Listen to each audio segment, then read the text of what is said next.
Okay, so anyway, a couple key things that we have to talk about today. Number one, the online software stuff. It is a very finicky little tool. It's a very powerful tool. You know, it gives you a lot of information, et cetera, et cetera. It has its advantages because it actually preps you for whatever, if you wanted to do that certification exam at the end. I don't know what they charge. My guess is probably $100 or something, but if you want that on there, on your resume, then you pay the $100, you take it, and if, you know, it's a good tool. They just did a terrible job setting it up. You have to use Google Chrome. If you don't use Google Chrome, it might not keep track of your grades. Follow me? So make sure that you're actually using Google Chrome. The other thing is, if you sign up, if you haven't created it yet, which I think everyone has, one of the issues is that you have to say, you'll get, when you first create your account, you get an activation email. You have to go through there to activate your account. Otherwise, you go to log in, you're going to lock your account every single time because your password wasn't really set. These are just things that I've learned over the last couple days, emailing and stuff with them and helping a couple students. So I just want to make sure everyone gets that. Of course she's lying. So that was important to talk about. The first couple modules are really plain and simple. The third module, you start getting into coding. How many people even started the third module? It wasn't. Okay. There was a question brought up to me from a student outside of this class in regards to that, because I have someone taking a directed study for scripting, and one of the things they have to do is these same exercises, and or one of the things he has to do because of the way it's set up. Let's go out here. Why don't I? There it is, right there. Hello, McFly. What do you mean can't go there?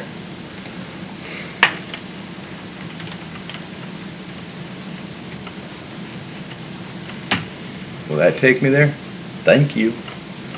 I want to go to here, and I want to open the one that we're using. It doesn't matter which one I use. I want to show you guys something real quick. We did an if-else here.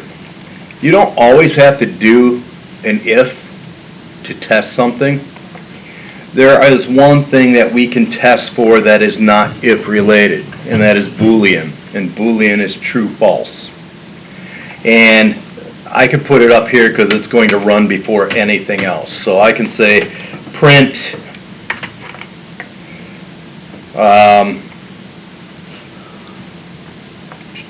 actually, let me do this.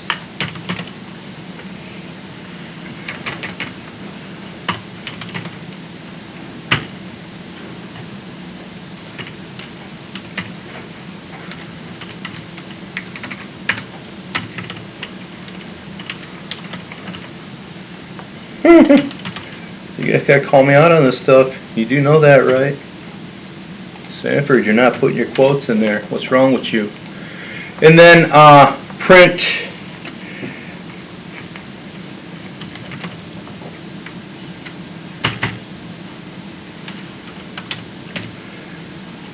okay. In a print statement, I can actually test to see if something's true or false. Make sense? When I run this, it's going to ask me to type in my name. If I use Dave, it says false.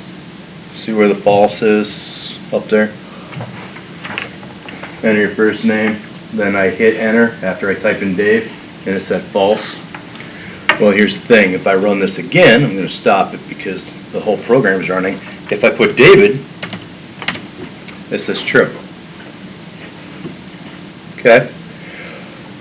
It can test to see if something is true or false, and it returns a true or false. I very seldom use that. I like to know the structure that I'm using. That's why I do if else and elif and all this other stuff. But it is a really plain, simple thing. If I wanted to, I could say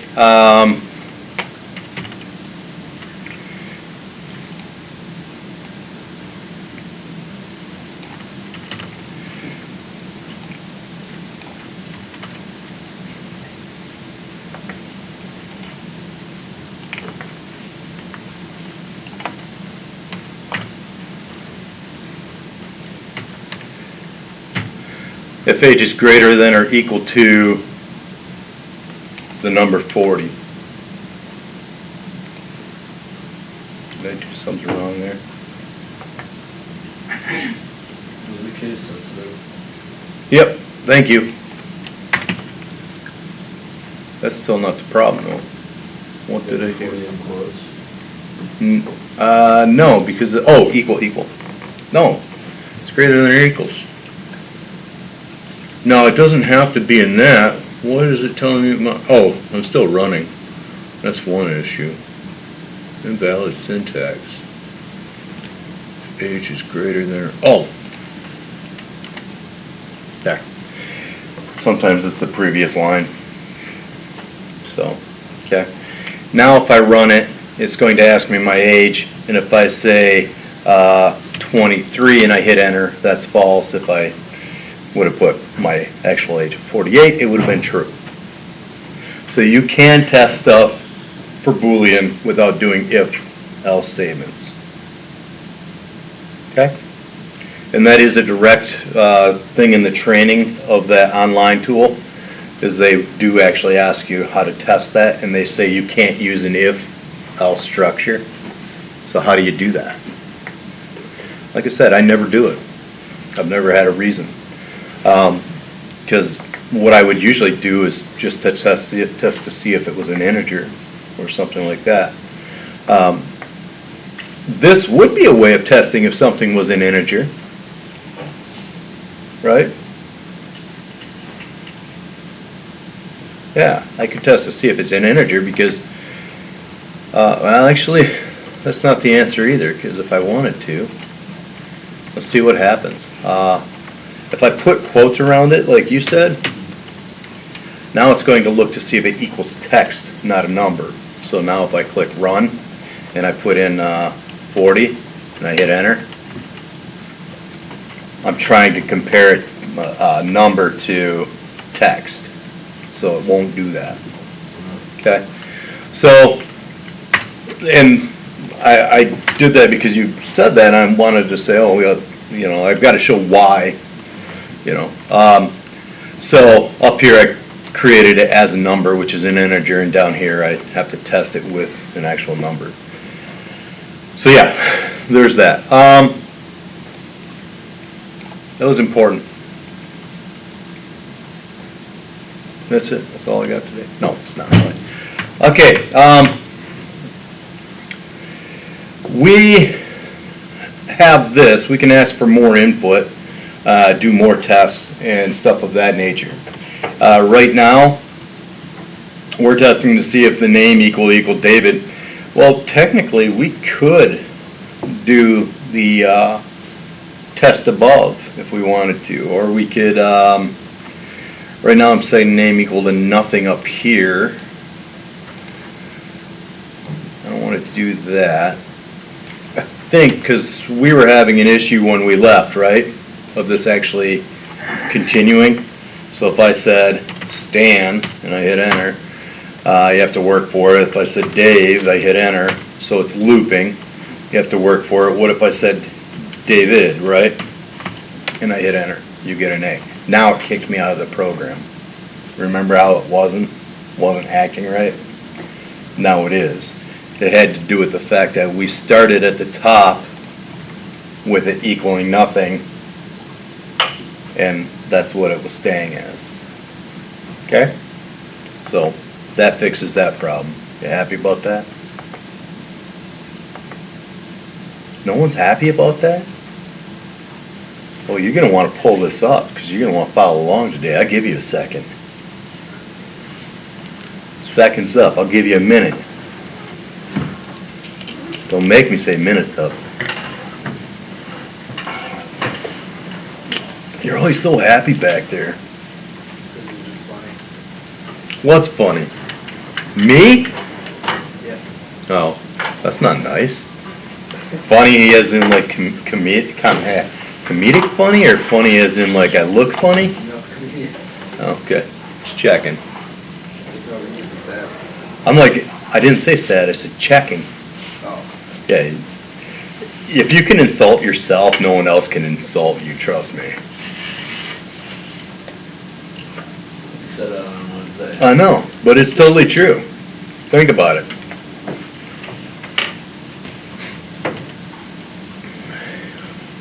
You know, people call me a name, I'm like, and? So? Or, you're right. Yeah. For the week 4 assignment, there isn't a lab on 2.3 on the online module. There isn't like a lab in the 2.3 section. It's in the book. Oh, yeah, the assignment's in the book. Yeah, it's in the exercise. I'm sorry. He's like, oh, well, you know what, if I have to, we'll work it out. Oh, that's alright. Yeah, you don't have to like, Yeah. it was- yeah. I'm sorry. Well, we got to remember we're actually doing the textbook stuff too, but here and there, I'm going to have some exercises out of the text. I should have I didn't specify that they were text exercises. No. It say week 4 assignment, do exercises 2.1, blah blah blah. Submit. I guess I didn't realize. That's the way the modules are set up, where it's like 2.1, 2.2. Yeah. Oh. Sorry about that.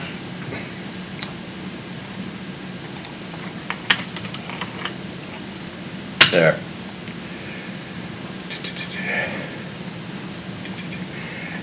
Some of this stuff should be really straightforward and easy because you have seen it at least. Okay.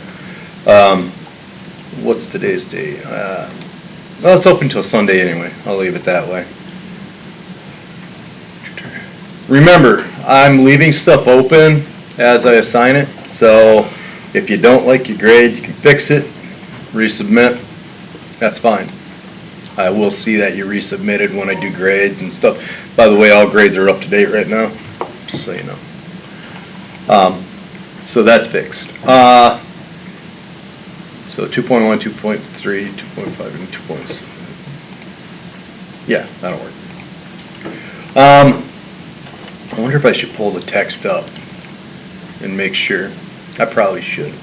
Let's do that real quick too, before I continue, because I got to regain my thought of the direction I was going that way before I was so. What do you guys think about my new mask? I think it looks cute. I like it. It was cute. Thank you. Thank you. I saw it, couldn't resist it. For Halloween, I have a tie that has skulls all over it. I should wear that and that tie. That'd be good.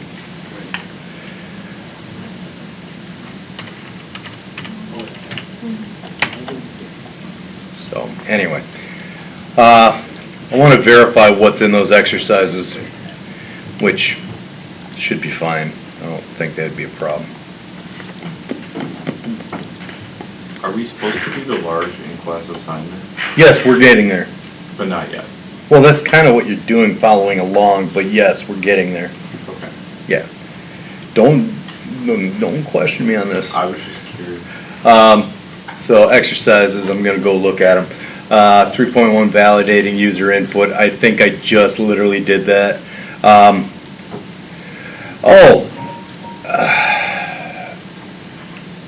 you talking about the week 4 assignment?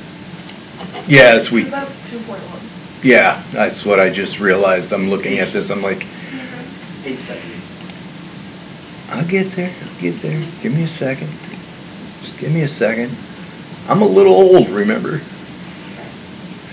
Okay, so create the variables x equals 2 and y equals 3, and determine what each of the following statements displays. So if I say x equals x, what do you think it's going to display? And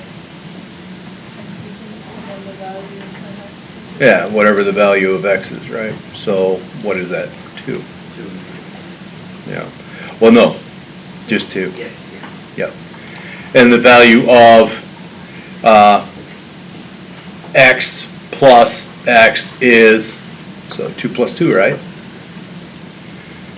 Print x equals, what's that do? Just puts x equals in that because you're not actually telling it to print a variable at all. It's just x equals. This actually might be helpful, huh? Okay, well, we can look at these.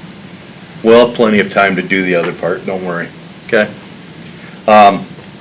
And we'll also talk about the large in-class assignment, where we're going with that, etc. So x equals is just that text because you're not asking it anything about the variable, you're not printing anything else other than that. The difference here is x is a variable, x is a variable. This is text that you're telling it to print. You have to have a comma between arguments. And I think I said that because I showed you in Excel how you have to have a comma for your true, your false, etc. Same thing here. Okay. So here we're saying x plus y, so 2 plus 3 is 5. And then we're saying to print x equals y plus x. Right? So it's going to take y and add it to x, and it's going to take x and add it to y. That's going to be on each side of x equals.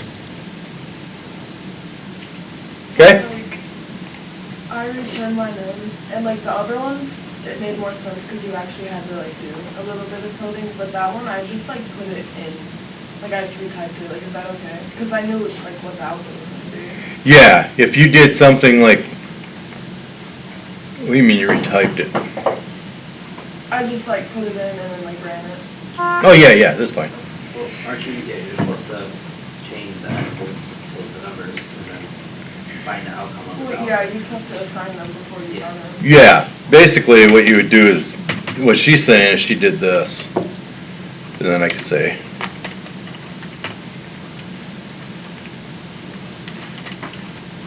just to get a new line. What did I screw up here? Content. What's that? Content. Oh. That didn't change this one. You have to change the, Oh, I don't have the variables. Duh.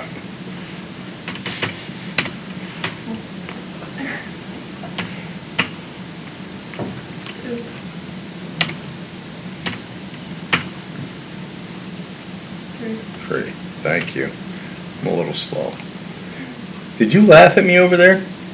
So 5x equals 5. So what if that was an actual mathematical calculation? 5 times what equals 5, right? Yeah. So that would be the result. But the actual thing that the program does is just that. So, and yeah, that's the easy way to do these, right? You literally copy and paste the code and throw it in there and test it and see what it does. But what if I didn't give you that ability? The textbooks are so annoying. Like, yeah, you can't copy and paste it. Yeah, I know. It says it blocks it. Yeah. But I have the e-text. Yeah. Yeah, see. So, sorry. What can I say? You can get an app for your phone. There's like a scanning app that'll scan it in as text, and then you can copy and paste it from your phone, email it to yourself, and That's way too much. you want to hear something really crazy about that is I have literally used Replit to program while I was at a restaurant. We were all sitting around late, about 12:30, 1 o'clock in the morning at the restaurant. Yes. Oh, wow. And I was literally coding. My friend's like, what are you doing? I'm like, so I started explaining it to him like it would make sense. He's a finance person. He works at a bank. I'm like, you don't get this. You'll never get this. Yeah, I do. No, you don't. No, I always imagine like explaining what I learned to my friends, and it's like so funny. We had one of our graduates that's coming up here, she graduates in spring here, spring here. She came up to me last semester, she goes, I don't know how to talk to my friends. I'm like, what are you talking about? She goes, well, I'm making like $30 an hour at my internship. And, you know, they're working at these other places doing their internships and they're not making 30. So I'm like, it's their problem. Tell them. I tell my friend all the time, yeah, you're working 50 hours a week and I make more than you and I've worked way fewer hours. He's like, shut up. Then I was like, do you get 3-day weekends too? So, anyway, because I take Mondays off, so I could get a 3-day weekend. Anyway, so that exercise right there wasn't bad. What's wrong with the following code? The exact same thing. You can copy this, take it right out here. I'm just going to do it in the same document. I'm going to paste it. I don't see a problem with that code, do you? It was, you have to do INT in front of it. Oh, well, you technically don't have to, I guess not, but. because you could just allow them to type in the text. So that's actually sort of a trick question. Because I'm looking at that, I'm like, that's going to run. But if you want an integer, yeah, you have to set it as an int. But with that said, if I would have put that on a test and someone would have been like, there's nothing wrong with that. It's true. I didn't say it had to be, you know, something that you can do mathematical calculation with. Right? It didn't say anything about that. The following code, oh. Well, I guess it tells you right there, but I don't even think that really is explanatory. It reads an integer into the variable rating, but it's not saying the variable's an integer. I literally type a number, that's an integer. So, you know, if you know enough about programming, you could definitely look at me and say that, and I'd be like, yeah, whatever, I'll fix it, because I'm not going to argue. And then I'd say, well, I think what they're really looking for is what she said. So, not difficult. And then the last ones, which ones did we have to do? 2.5 and 2.6. Create an area, diameter, and circumference for a circle of radius of 2. Display the diameter, circumference, area, use the value 3.144 for pi, use the following formula, r is radius, diameter equals 2r, circumference is blah blah blah, right? So,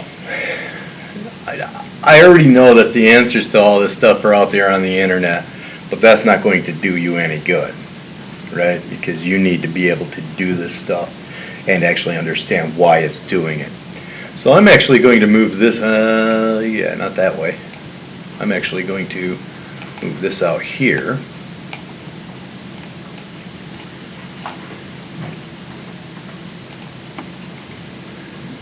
You know what's really bad about things? I am going to go back to here. I'm going to go to a new, yeah, there. Python.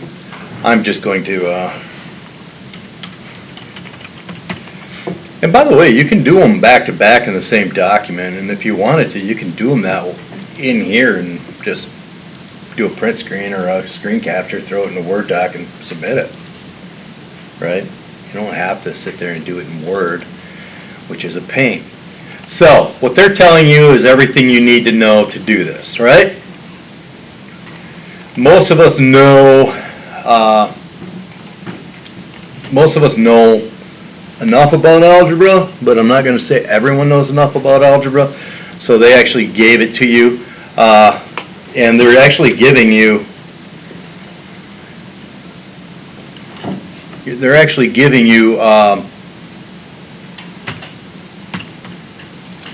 Right?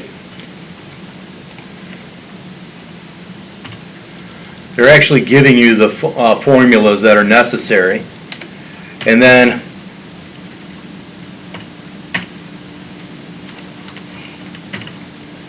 we just did this, right? I need to make sure that this is an int. Input.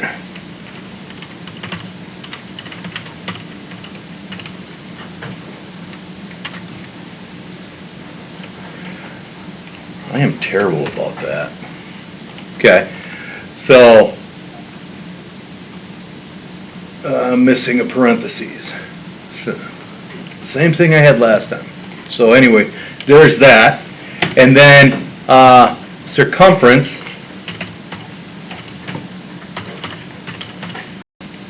Did I spell that wrong? Equals, and we're going to say 2 times 3.14159 times what? R? Oh, not plus R, times R. Right? And then I just want to print each of those, correct? So they're giving you everything you need to do. And area is pi r squared, so I need to add that yet. So we would say, and by the way, you would almost be better off saying P for pi equals, and then 3.14159. You'd be better off putting it up there so you can use it again and again, right? Makes sense? Throw it in a variable. If it's a number you're going to use again and again and again and it's not going to change, throw it in a variable. Okay? That way you don't have to type it time and time again, because area equals what? Where did it go? It's under here. Pi r squared. Yeah, that's right. So we would do P times R times R. Now, we want to make sure, even though computer programming is usually really good at identifying order of operations, I still set it. If there's anything that I might question at all, I still set it. That way I know for a fact that it's working. If you don't, you could be having errors occurring that you don't know, because they're mathematical and your numbers show up as numbers. It's not an error in your programming, but there might be an error in your logic. Okay? So then, all we have to do is say print, parenthesis, quote,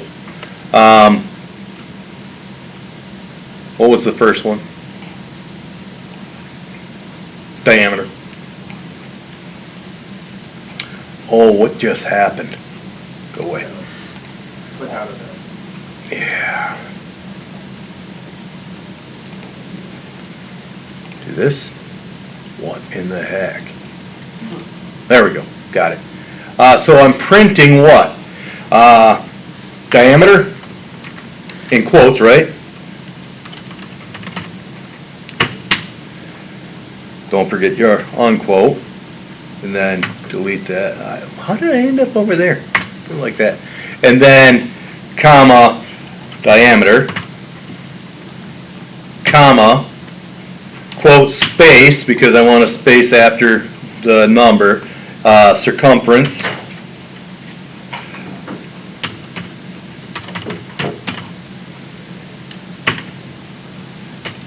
comma,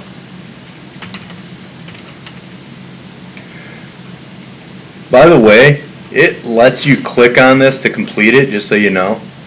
So as it's doing an autocomplete, if you don't want to type the whole thing, okay, notice what I did. I'll show you what I did just to make sure you watch. You start typing, you can see everything there, and as you're doing it, I'm sorry. This screen's in the way. I can't raise it much. I might be able to raise it a little. There. That's a lot. So anyway, next time say something, I'll make it easier. So you can just click on it and it will finish it. Comma, quote, space. That way we have a space. And the last thing was, what? We have, oh, we forgot area. But anyway, the last thing was area. I think I'm missing something else. I don't remember, but anyway. Equals space, then we do comma, and then we say area. Right? So now if I run it, it should work. Am I correct? I don't have any errors, but if I run it over here, it's asking me, so you know. Enter the radius. For some reason, it doesn't refresh this real well. I don't care. If I say the radius is 9, the diameter is 18, the circumference, and the area. Okay? So they give you everything you need. You just have to figure out how to put it into code. And all we're doing is literally taking what they gave us and throwing it into variables. Okay? So, and again, something important to remember is anything that you're going to use time and time again, you create as a constant variable. And that's a constant because I set P equal to a constant value. Okay. If I just wanted it to be a variable, then I just say P equals and quote, quote, or what have you. Okay? Okay. Glad you agreed. Glad you all agree with me. So, anyway, it works. We're good there. We had one more exercise, right? Which was 2.6? Or is that the one I just did? We just did 2.5. I just did 2.5. And we have 2.6. So we're going to go look at 2.6. Odd or even. Use if statements to determine whether an integer is odd or even. How do you determine if something's odd or even? It has to be an integer if you divide it by 2, right? No. Yeah, or no, percent. Hmm? Did I just make up a new word? The parenthesis percent? Percent, okay. Wow. I just got some. Yeah. Yeah, you said 2 words back to back, and then you put them together and thought it was a new word? Yeah, that happens. I'm not. If you say it enough, it might get added to the dictionary. We do that these days. Instead of correcting people's English to be proper, we just add the word to the dictionary. You know, it's like hashtag. It was always the pound sign growing up. Now it's hashtag. Anyway, what? I said most of the time it makes sense. What was the time it does? Well, like they added ain't and it's like a contraction. Yeah, but ain't. Or y'all. You used to, when I was young, you used to be able to say ain't a word because ain't in the dictionary. Now it is. Wouldn't shock me if YOLO's in the dictionary. I thought I turned my volume down. Didn't I? No. Okay, odd or even. Let's think about how you can determine odd versus even, right? Especially with integers. It should be able to do something, right? We need to be able to say, well, if it's odd, is it possible that when you divide it by itself, you get a decimal? Right? Which means it's no longer an integer. Correct? However, if it's even, you get an integer, right? Because an integer is a whole number, right? Follow me? So I could test that way. I don't like this exercise in some ways because they're are other things involved in it, okay? Use the remainder operator, and even number is 2. Any multiple of 2 leaves a remainder of 0, right? So, let's actually look at doing some math. What do you think of that? What do you mean, no? You can't say no. You can't say it out loud. Keep that to yourself. So anyway, I'm mean. She can say no. What am I? Who am I to say anything? I'm actually going to do something so I don't have to bounce back and forth. I'm going to do this, and I'm going to go here. And I am literally going to, what do I use to comment? Pound key. Thank you. Pound key. Pound. I saw this stupid, I shouldn't say it's stupid, but I was trying to empty my mind to try to remind myself of what it would be like to be my brother. So I decided I was going to watch like those little YouTube videos that just pop up in that launch stream where it's like a short video. So I'm like watching this. Yeah, I know I said something about my brother that wasn't nice. I do it all the time. I'm laughing about your YouTube. Oh, so anyway, this one dude, he's like, hey, you know, how do you tell if you're from this generation versus my generation? And he says, well, if you said you were going to call somebody and you were to do a sign, you'd be like this. Because phones used to be shaped like that. So you'd be like, hey, call me. And he's asking his kids and other people how they do it, and they're like, because the phone's flat. I'm like, that's funny. It has nothing to do with life. But anyway, here we go. I'm like old, I have a son, and I guess it's kind of like dad jokes, right? So here we go. We don't have to look at the output right now. Let's look at what it's telling us. Any multiple of 2 leaves a remainder of 0 when divided by 2. Right? So, how do we do this? Let's test. If I say x equal, oh, not there, I'm over here. If I over here say x equals input, but I want int, right?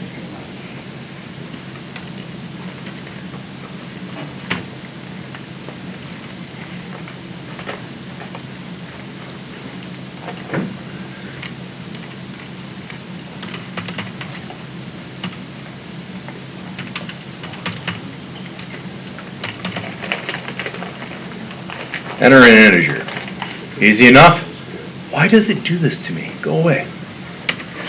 So I can say that. So now I'm asking them to type in an integer and I'm storing it in a variable called x. Right? Okay. What am I supposed to do with this? I need to determine if it's odd or even. And it's saying right here that an even number is a multiple of 2. Any multiple of 2 leaves a remainder of 0. Right? There are actually multiple ways to do anything in programming. And one of the things I would probably do in most cases is I would try some code, catch the error. Right? In this case, we are not told to do that. We're told to figure this out without an error. So if I say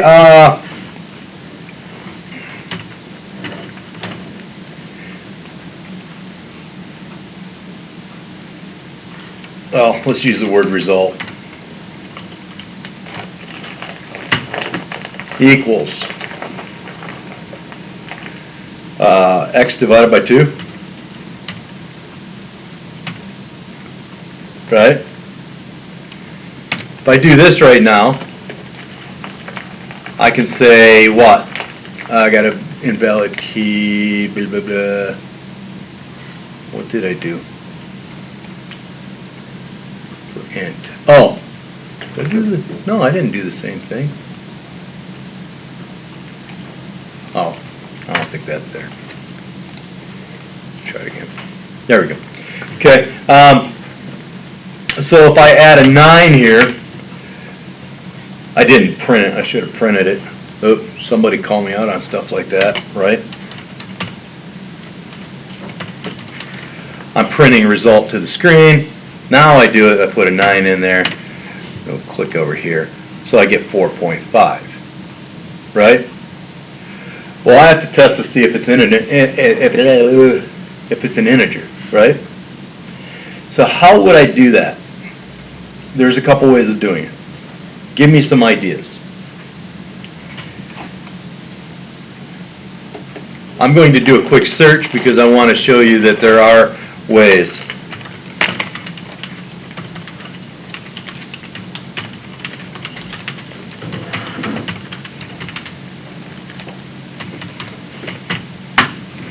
There are actual ways of doing it where, remember how I said some people try to do things extremely different, right? That's a problem. As we go through the code example that they give, they created a class, which a class is a sub-program within there somewhere that it calls on, and they're saying class int, class float, you know, and they're saying type this, type that, and they're actually, the classes are down here where they're saying print instance I, comma, int, etc. I don't know if that's the way they want to do it. I would do something a little different. I actually like one in there.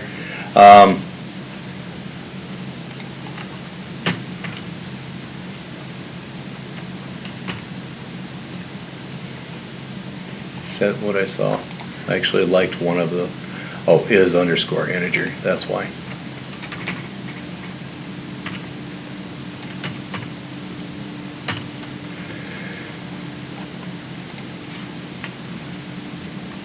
Because down here, we could say is integer returns true or false. Remember the whole Boolean thing? Is integer is something that should be built into the software.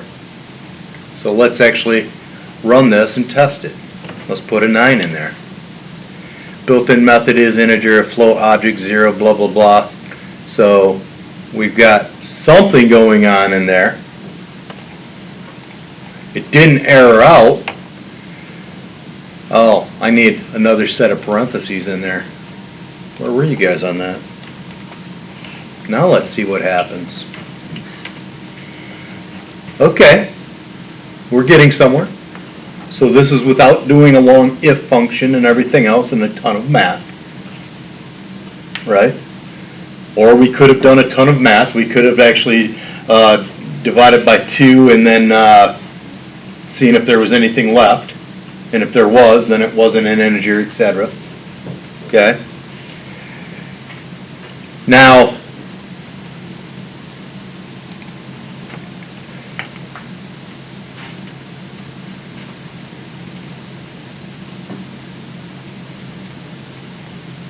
I'm trying to think. So we're testing to see if it's an integer.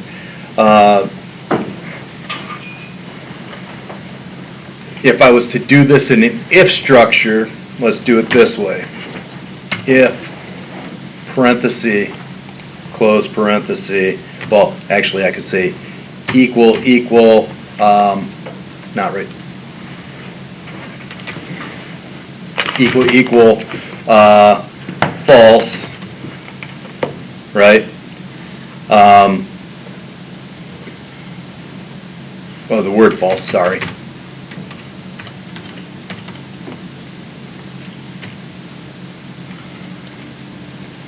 So if it equals false, then I print what?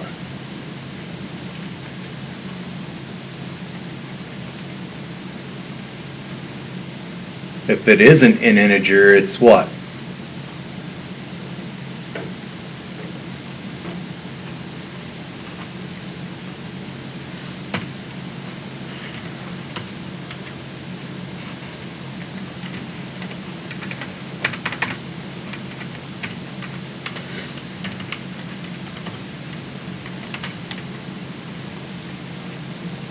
Right? Am I correct? If it's not an integer, then it has to be odd.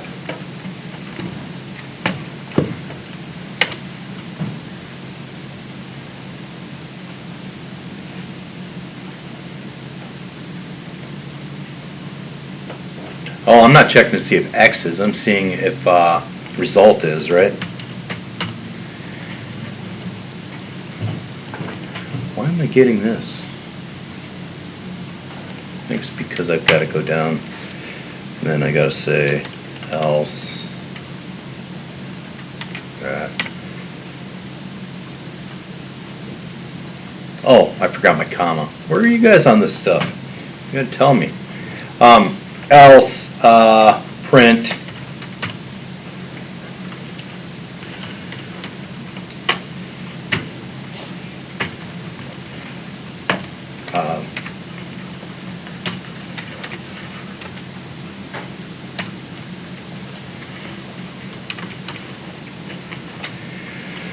okay, so we could do something that looks like this using an FL structure to actually print if it's odd or even. So we know how to test if it's odd or even, right? Well, we know how to test if it's an integer, but to determine if it's odd or even, we actually have to do it a little differently, right? So I'm just going to hit this, I'm going to hit 9, and 4.5 is even? Is that true? No, I've got something else going on here. I shouldn't have said 4.5 is even. I should have said, yeah, I've got something going on in my logic, right? What do I got going on?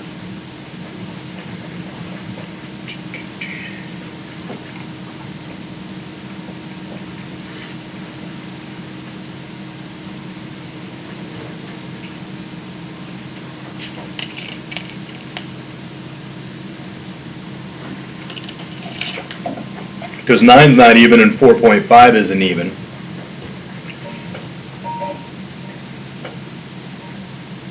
Can I test to see if it's a float? Because float looks at decimals, right? Well, we could test something like that. So instead of this, let's say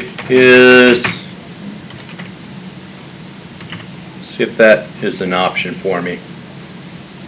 Professor, is it because you're turning your input into an integer, so when it starts as 4.5 it goes to 4?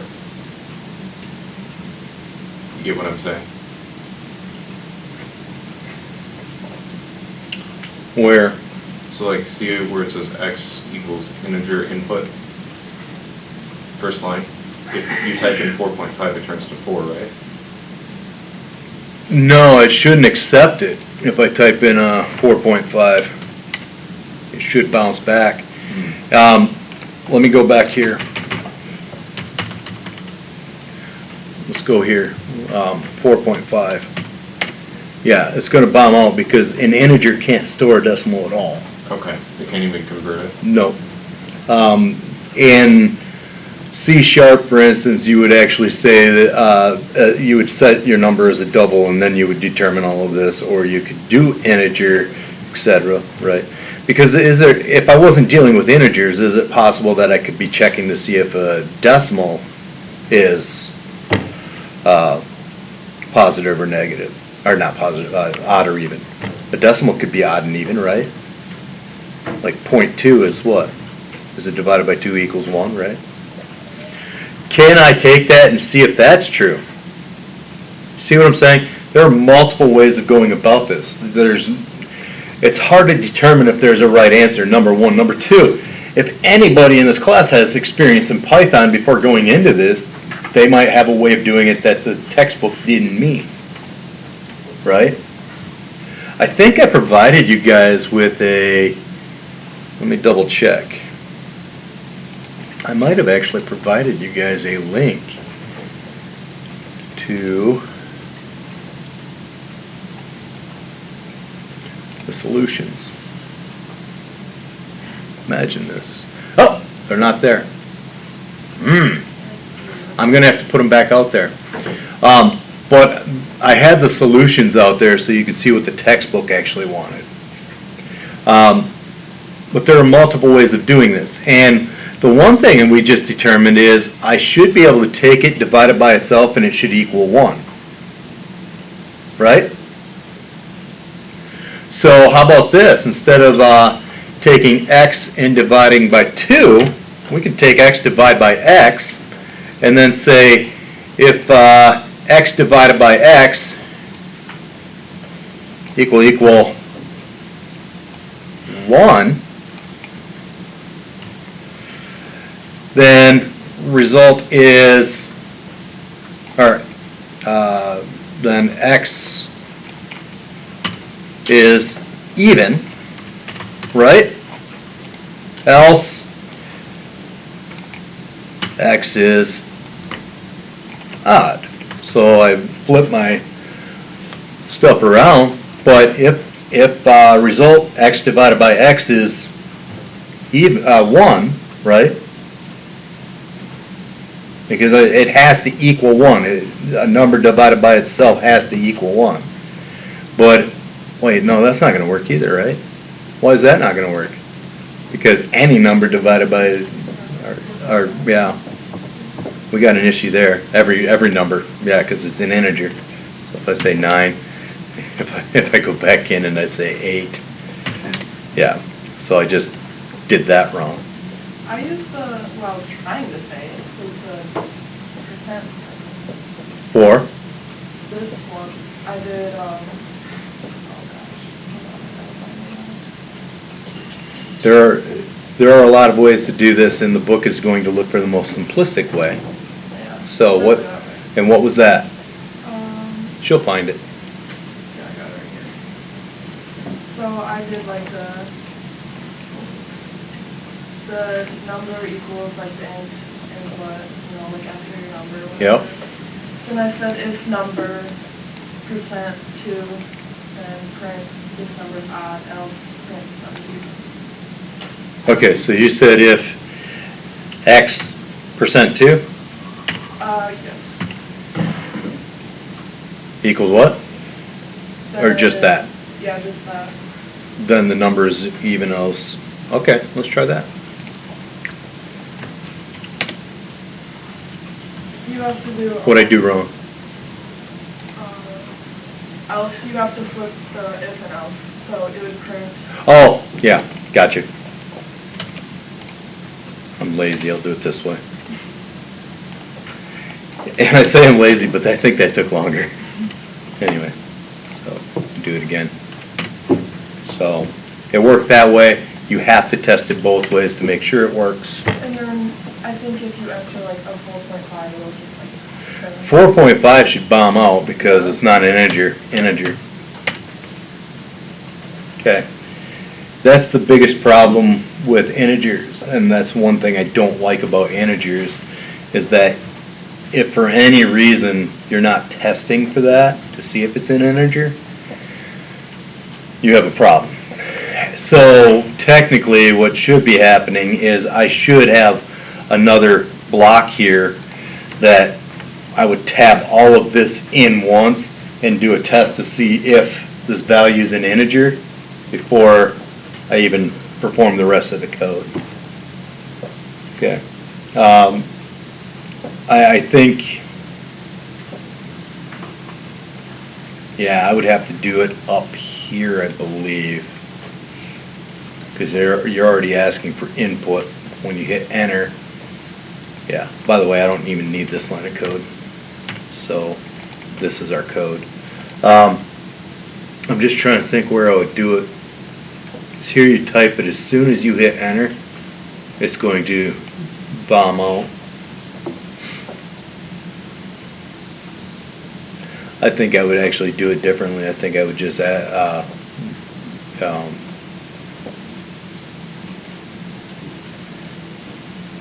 It has to do, my mentality has always been to control what users can do, because you have to control for every possible situation. So I'm trying to think of every error that could possibly occur.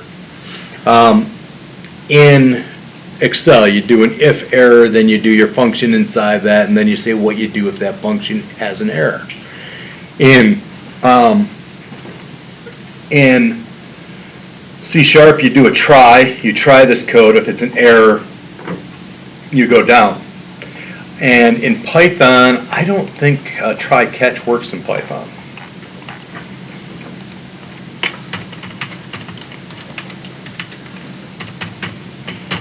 I don't think a try catch works in Python.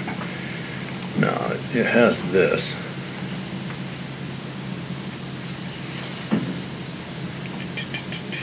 Yeah.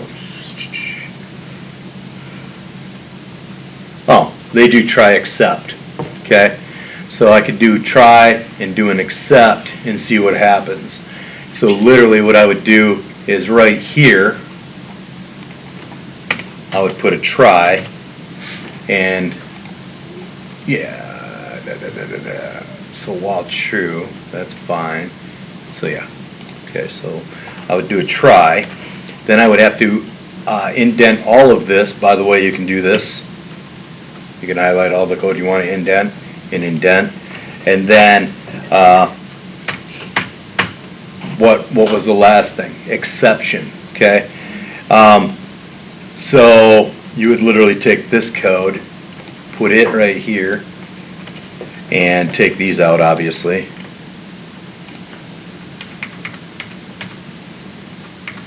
That belongs to that. This belongs to that. And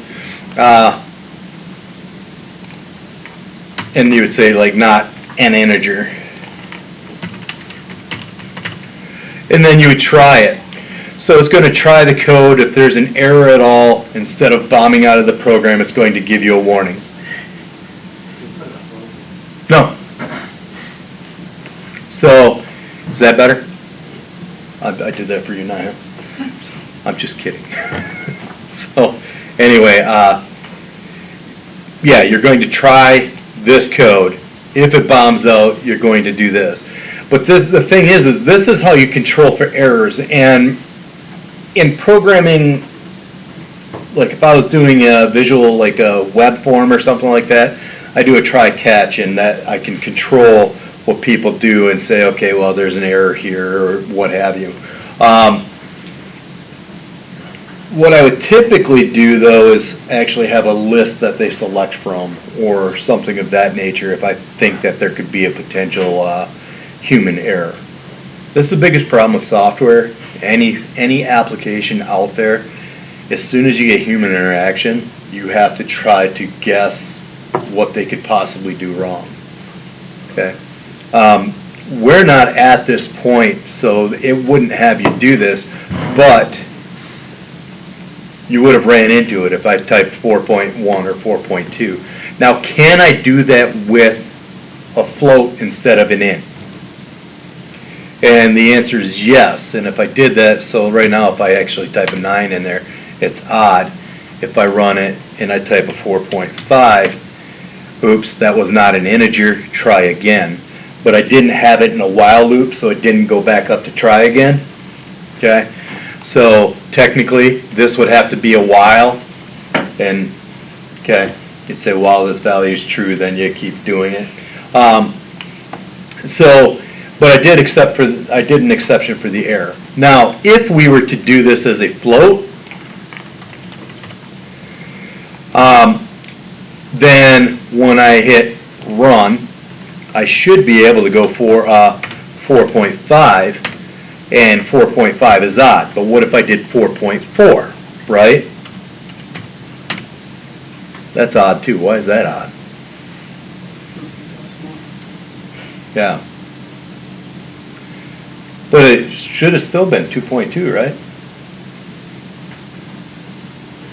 No, because I'm only doing this, right? So it's going to round up or down or what have you. So I'm saying if it's yeah.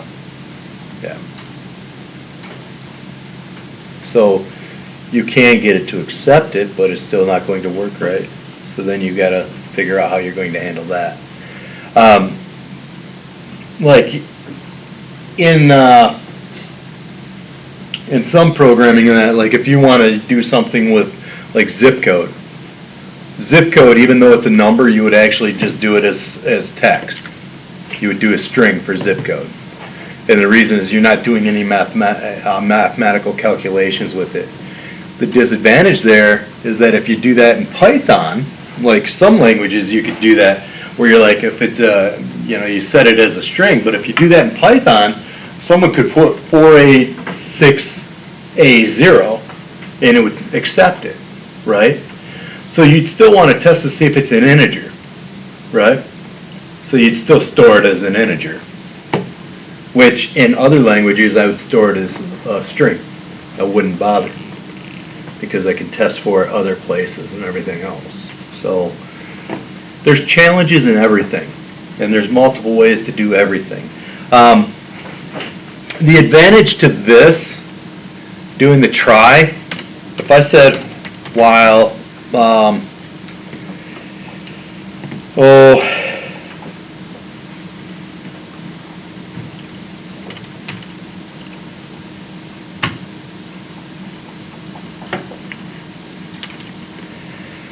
I could do something like this, tab all of this stuff in right here.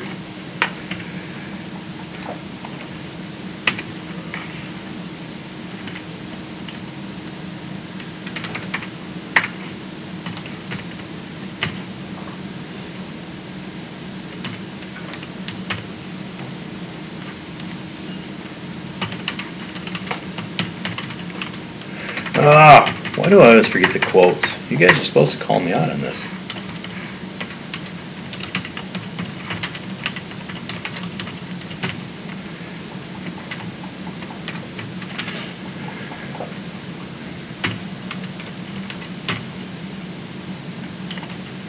Okay. Now here's the problem. This is lowercase y, right? There's ways that we can deal with that later on too. Okay, so under my exception, I'm going to run it back through again, and I'm saying, well, can't, and what did I just miss? I guess you could do that. I don't like that.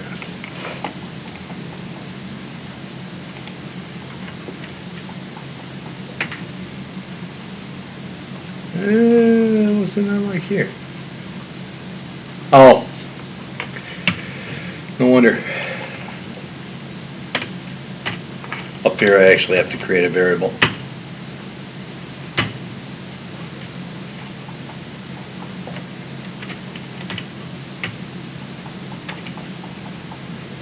Okay, so I'm saying, well, cont equal y, keep doing this, right? So I hit run. And if I say, okay, but remember,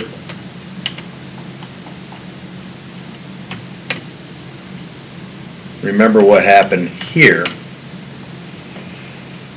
Wait.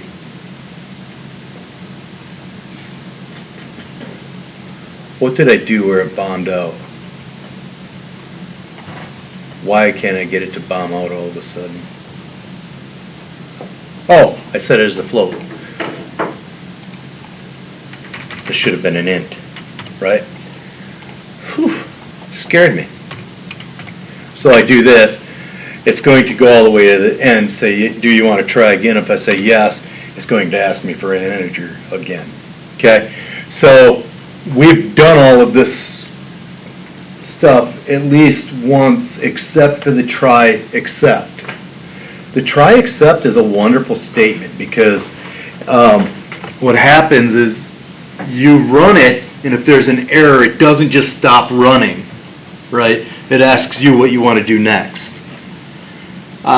There's nothing more troubling in my mind as to when you're programming and you create this code and you run it and it just bombs out.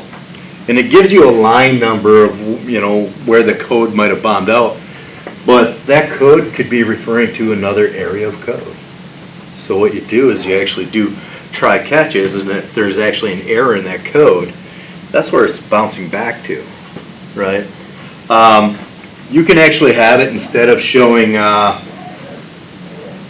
you can actually have it show the actual error, which I skipped that because I did just down here.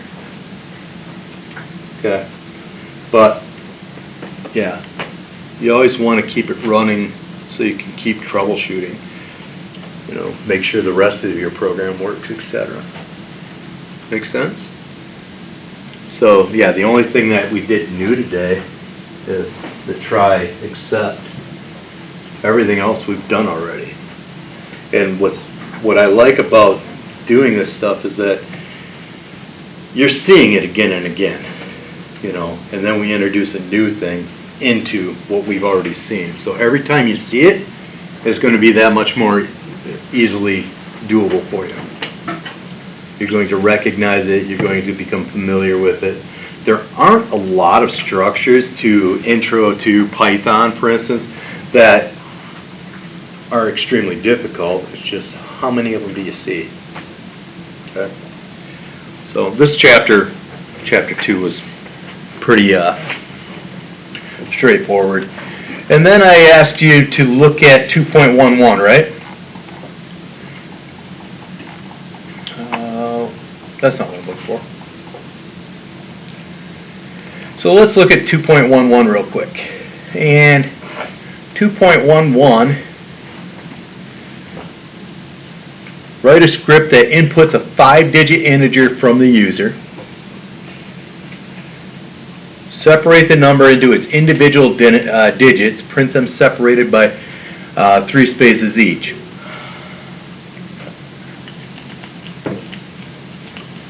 What do you think you would do there?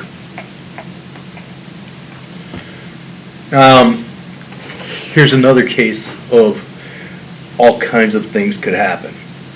Okay. If I was to do this, I would probably have it stored as a, well, I'd have it stored as a number or whatever, and I would compare, and I would literally parse the data. Okay. That'd be the easiest way for me to do it. I would parse and have it take the first digit, second digit, third digit. And parsing simply means that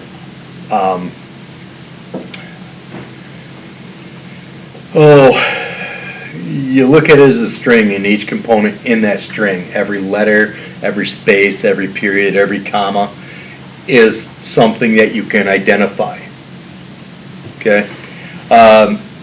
If I have any of you ever heard of a CSV file? It's comma separated values. If I was to pull up the Excel file that I had, let me see if I can pull that up real quick. My replets. You got a question? Did you have a question? Yeah. Oh, okay. I saw your hand do something. I was like, wait a second. What's going on over there? Excel information. This right here.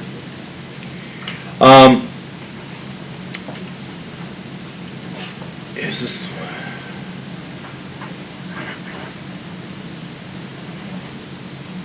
I'm looking to see if this has what I'm looking for. I don't think it does. No. Because this isn't a comma separated. I hate that.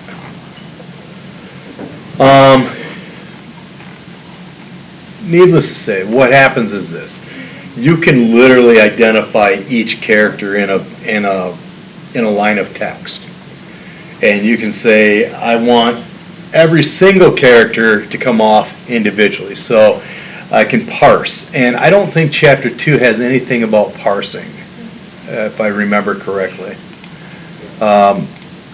Because Chapter 2, decision making, objects and dynamic typing, Yeah, I don't see anything.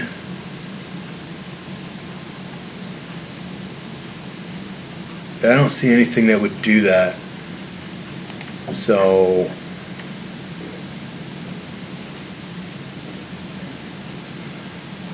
I'm looking to see if they did anything like that in here before I continue. No, they didn't. Count, maximum range, blah, blah, blah. Fine. I'm seeing if they did anything at all like that.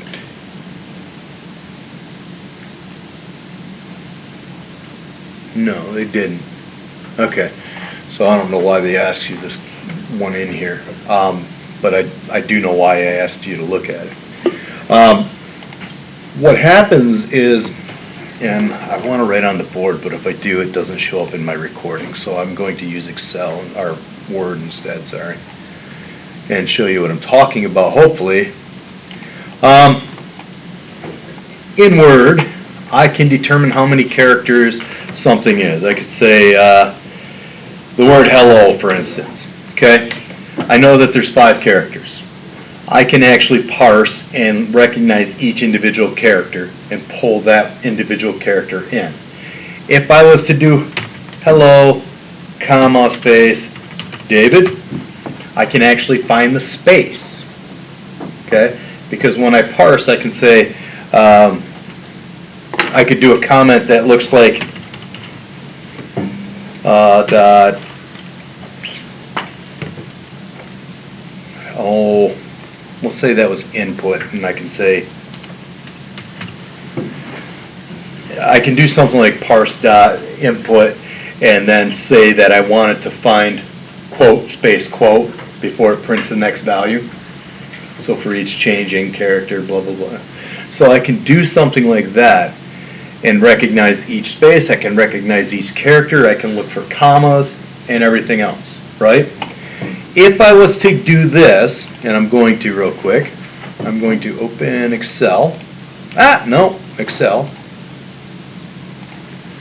And I'm going to go out to,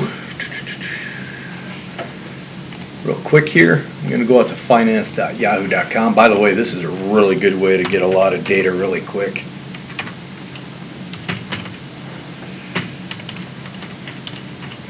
Why do I use finance.yahoo.com? Because it's easy to use.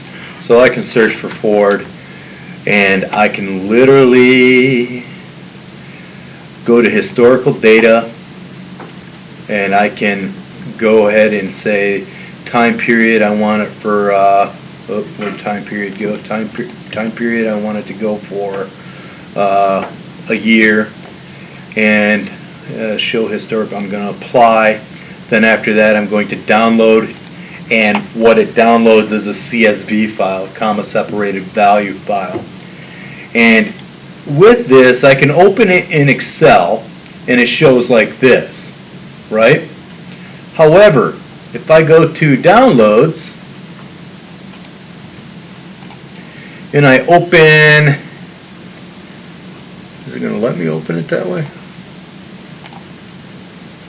Open with Word. I'll do Notepad. You see the way it really is. It's a comma separated value. It literally puts a comma between everything. Okay.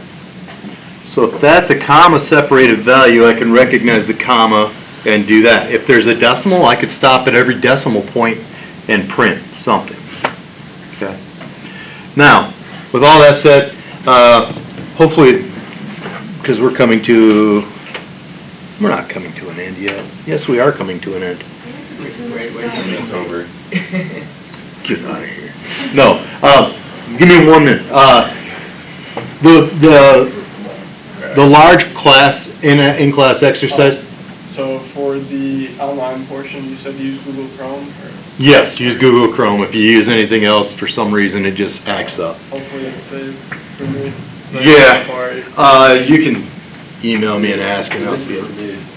Yeah, I think it worked for me for at least the first Yeah, module.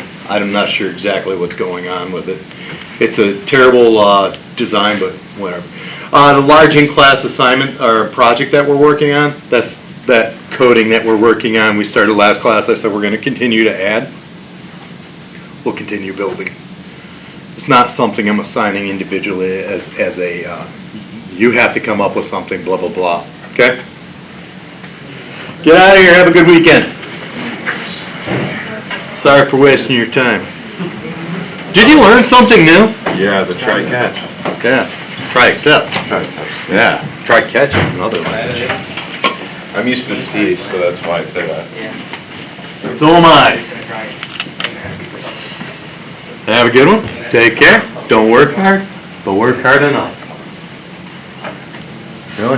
Have a good day, languages. Put your computers down, people. Don't make me put them down. I will take points for pay. Oh, so anyway, interesting, right? No, the module 3 for the Python online is like whooping my ass right now. It's so long and I just can't. Like I start coding and I like do it for like 20 minutes and I'm like, oh my god, Start I'm falling going asleep. insane. That's what I did in the module 2, Did 17. you get to module 3 yet? What's that? Did you get to module 3 No, yet? not yet. It's awful. Module 2 is like so easy. What's funny is you can jump to the quizzes. You don't have to watch everything. You can jump to the quizzes. See, that's what I was asking you. Remember when I was asking, and he was like, "No, but that's what I did." I'm saying no because you shouldn't. And the thing is if you jump to the quiz and you get it wrong, then go back and watch that section. If you can do the quiz, you should be okay. I opened 2 tabs, so I had the quiz on one and the thing on 2. So like, if I needed to switch back. Her own very best work. I'm at module Well, 4 yeah, right like now. I could do that, but then like I wouldn't learn anything, Yeah. and that would make me angry. Well, like I said, that training thing that's out there, they say that's like a 75-hour thing, so Yeah. it takes time, and that's why I'm giving time. And that's also why I'm not like assigning a boatload of homework and stuff like that, because that is a lot of homework. It is, So, especially because like I could like keep going if I want, or I don't have to. So it's hard to gauge. yeah, There you go. If I want It to. just, I don't know. I'm sorry. I'm so used to Cisco, but that's how it always been. It's terrible. That's a, Oh my goodness. But getting like What? manual. What is this whole midterm thing about in MIS? I don't know yet. You said do something. Yeah, V4 folder. So In MIS 1110? I think sometimes you put things in the wrong folder. No. Yeah, well, it shouldn't be happening yet, so that is in the wrong folder. Also, all your due dates are for like 2020. I know. I'm fixing stuff, don't you worry. It's okay. And Ford stocks is not good. What's that? Ford stocks not good. Not usually. Terrible. So in MIS 1110, you guys are telling me that I have something out there that shouldn't be there. It says Yeah, in Blackboard complete a city midterm exam by 11:59 by Sunday. Yeah, Whoa. Right there. Right there, yeah. right there. Oh, right. There's an announcement. There's an announcement. Yeah, right there. Oh. Or something there. Yeah, it's not an assignment thing out there, right? So you can't submit it. Let me fix this. That should be week And then 8. we have to do the quiz 4. Because I was wondering why we had midterm already. Okay, I already have a midterm next Thursday, but it's like the 5th week or I something. already have one I'm straight. sick and tired of paying Philosophy. everything. The other part's right. Who's the professor? Okay. Yeah, the other part's right. Yeah, I'll do that. Because there's still a quiz out. No, there's not a quiz out there. Yes, Yeah, there yeah. is. Is there? I said coach doesn't. You put the week 4 assignments in. She's getting smart. She's waiting. Oh, yeah, I'm like, We'll talk about it. We'll talk about it. Let's see how things go. I learned my lesson, I haven't attempted it yet. I wanted to let you talk about it first, and then. gonna go to bed. Yeah, I thought I removed that. I did it for the other class though, didn't I? No. What was this class I removed? The quizzes? Oh, we don't have any in the other class, yeah. I We don't have any quiz. Huh. So what did I do?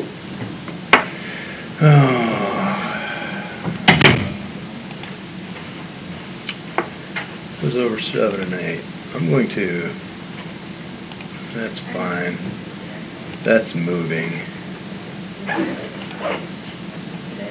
Week 8. Submit that. Oh, we gotta stop this.